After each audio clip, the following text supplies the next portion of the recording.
Halo semuanya, Shalom Alaikum, damai Kristus bersama kita. Pada video ini saya akan menanggapi tanggapan Donditan mengenai pernyataan saya perihal Septuaginta. Sebenarnya pada video saya yang mereka tanggapi itu hanya berbicara tentang kekristenan dan keyahudian mengenai teks yang ada di antara keduanya. Tapi entah bagaimana, umat abad ke-7 yang datang dari semenanjung Arabia ini selalu nimbrung untuk merusak suasana. Tapi nggak apa-apa, berbicara kekristenan memang sangat menjanjikan. Bahkan itu bisa membuat perut mereka kenyang. Artinya kekristenan menjadi berkat buat mereka. Tanpa berlama-lama, mari kita kupas. 80 tahun 80. Sebelum diterjemahkan ke Septuaginta, sudah ada kitab yang namanya Tanakh. Yang pertama, dia mengatakan bahwa sebelum Septuaginta ada, sudah ada Tanakh. Dan dia mengatakan bahwa Septuaginta itu ya diambil dari Tanakh. Pertanyaan saya, kalau Septuaginta diambil dari Tanakh, mengapa jumlah Septuaginta lebih banyak daripada jumlah Tanakh? Tanakh hanya memiliki 24 kitab, sedangkan Septuaginta memiliki 51 kitab. Kalau Septuaginta mengambil dari Tanakh, harusnya jumlah Septuaginta itu sama dengan Tanakh. Tapi ini mengapa tidak sama? Mengapa Septuaginta lebih banyak daripada Tanakh? Blunder. Selain itu, kalau memang Tanakh sudah ada sebelum Septuaginta, coba tunjukin satu aja nama dari kodeks Tanakh yang lebih tua daripada Septuaginta itu sendiri.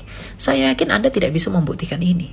Karena naskah tertua dari Tanakh yang kamu pegang itu adalah Aleppo dan Leningrad dari abad ke-9 dan 10. Hampir 1000 tahun setelah Septuaginta. Jangan menipu orang Kristen. Kamu bisa menipu kawan-kawanmu, tapi kamu tidak bisa menipu kami. Hampir semua penulis perjanjian baru mengutip dari Septuaginta. Mengutip. Lalu yang berikutnya dia mengatakan bahwa hampir semua isi perjanjian baru itu mengutip Septuaginta. Justru karena Septuaginta sudah selesai sebelum penulisan perjanjian baru, makanya para rasul mengutip Septuaginta. Karena perjanjian baru itu ditulis pertengahan hingga akhir abad pertama.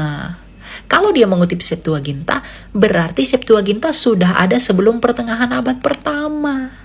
Ini akan bertentangan dengan argumentasimu yang berikut ini. Saya kira di abad kedua, ketiga, keempat itu ada bapak-bapak gereja yang namanya Origen. Ada lagi Lucian, ada lagi Hesisius. 3 bapak gereja ini yang meresensi namanya. Nah, meresensi itu apa? Meresensi itu artinya mengkritik terjemahannya Septuaginta. Terjemahan Septuaginta yang sudah dalam bahasa Yunani itu dikritik, kemudian ada yang diubah-ubah. Diubah-ubah, kenapa diubah-ubah? Supaya masuk ke dalam teologinya Kristen. Di video ini dia mengatakan bahwa di abad kedua sampai di abad keempat ada bapak-bapak gereja yang mengkritik Septuaginta lalu mengubahnya dengan meresensinya agar lebih sesuai dengan teologi kekristenan. Padahal dia lupa, dia sendiri yang ngomong bahwa hampir semua isi perjanjian baru mengutip Septuaginta. Perjanjian baru itu sudah selesai sebelum abad pertama. Lah dasar iman kami itu dari perjanjian baru. Lalu sekarang kamu fitnah bahwa itu diubah-ubah bapak-bapak gereja di abad keempat. Argumentasimu gak konsisten, makanya jangan suka menipu. Lagi pula kamu bilang begini nih. Septuaginta yang bikin bukan Kristen, yang nyusun bukan Kristen.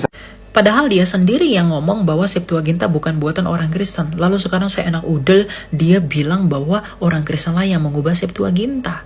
Mengenai asumsi dia yang penuh kebencian, yang mengatakan bahwa orang Kristen lah yang mengubah Septuaginta, itu dipatahkan oleh sejarawan Josephus Flavius dalam tulisannya berikut ini. Demikian yang dapat saya sampaikan. Kesimpulan yang dapat kita pelajari adalah sebenarnya video tanggapan mereka itu tidak penting karena tidak berisi apapun. Isinya semuanya hanya letipuan. Ya, nasihat saya buat orang-orang Saracen yang menganggap mereka-mereka ini pintar, mungkin bagi kalian itu pintar, tapi sebenarnya yang kalian dapatkan hanyalah pembodohan. Tuhan memberkati, bertobatlah, percayalah kepada Kristus yang sejati. God bless you.